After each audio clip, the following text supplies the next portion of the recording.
Good morning, students. In this class, I am going to discuss with you about albedo. Classification of albedo. It comes under the division Mycota, subdivision Eumycotina, class Oomycetes, order Peronospores, family Albiginaceae. Example Albigo candida. It is also called as Cystopus candidus. Habitat.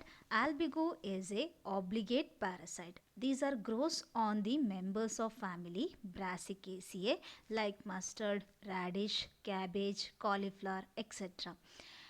This albigo forms the white patches on the leaf surface and hence it is called as white rust disease. There are about 25 species are present in India. About mycelia, mycelia of albigo consist of long branch, hyaline, aseptate, cenocytic in nature. That is, the mycelia is transparent, without septa and multinucleated in condition. The mycelium is intercellular, producing the haustoria. Mycelia produces the haustoria. Here the haustoria is characteristic in nature by having the structure of knob-like structure, that is with stalk and head region is differentiated. The hyphae has outer cell wall followed by the plasma membrane. Within the plasma membrane, cytoplasm is present consisting of endoplasmic reticulum, mitochondria, ribosomes, oil globules, glycogen, etc. in it. This is the structure of albigomycelia. Albigomycelia is hyaline in condition, that is transparent, aseptate, that is without septa, cenocytic, that is multinucleated in nature. It bears the haustoria to absorb the nourishment from the host. Here the haustoria is knob like structure. Here we can differentiate the stalk and the head region properly. The hyphae is having an outer cell wall followed by the plasma membrane comprising of cytoplasm with the cell organelles like endoplasmic reticulum, mitochondria, ribosomes, oil globules and glycogen, etc. in it. Let us move towards the reproduction. Albigo reproduces both by asexual and sexual method.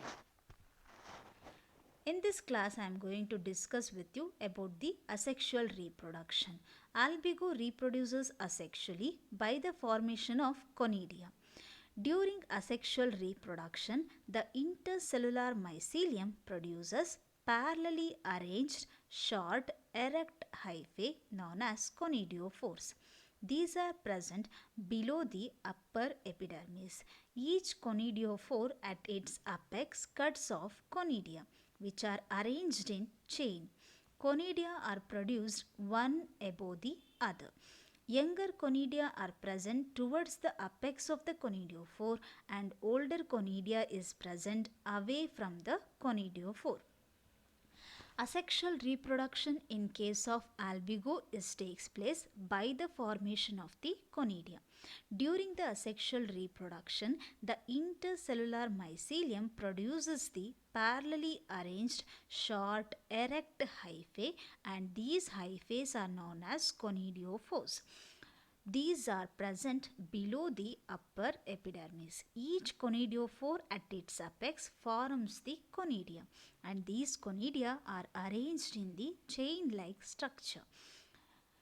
Here each conidia is placed one above the other. Younger conidia is present towards the apex of the conidiophore and older conidia is present away from the conidiophore.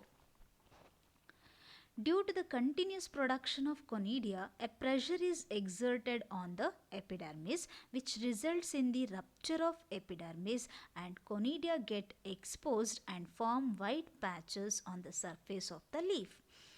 When the temperature is low and atmosphere is moist, conidium behaves like a zoosporangium. The multinucleated protoplast zoosporangium undergoes cleavage to form many uninucleated bits which transform into zoospores. Here, due to the continuous production of the conidia, a pressure is exerted on the epidermis which results in rupture of the epidermis.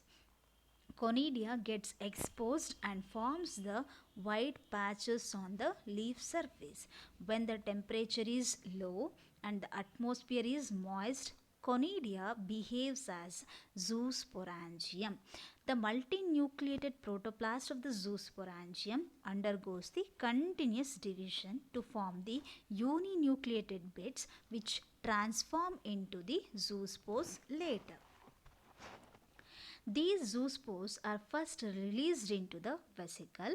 The vesicle later dissolves to liberate the zoospores. These zoospores are reniform in shape and laterally biflagellated, having two flagella. One is tensile type and other is whiplash type. The liberating zoospores swim for a while, lose their flagella and undergo encysted condition. Each resting zoospore produces the germ tube and develops into new hyphae. That is, the zoospores are first released into an vesicle. Later, within the vesicle, therefore develops and dissolves to liberate the zoospores. Zoospores are reniform in shape, which are having biflagellated condition. One is the tensile type, another one is the whiplash type.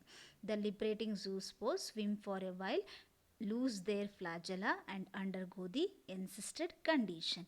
Each resting zoospore produces the tube called as the germ tube and later produces the new hyphae. Thank you. In the next class, I am going to discuss with you about the sexual reproduction taking place in case of the albigo.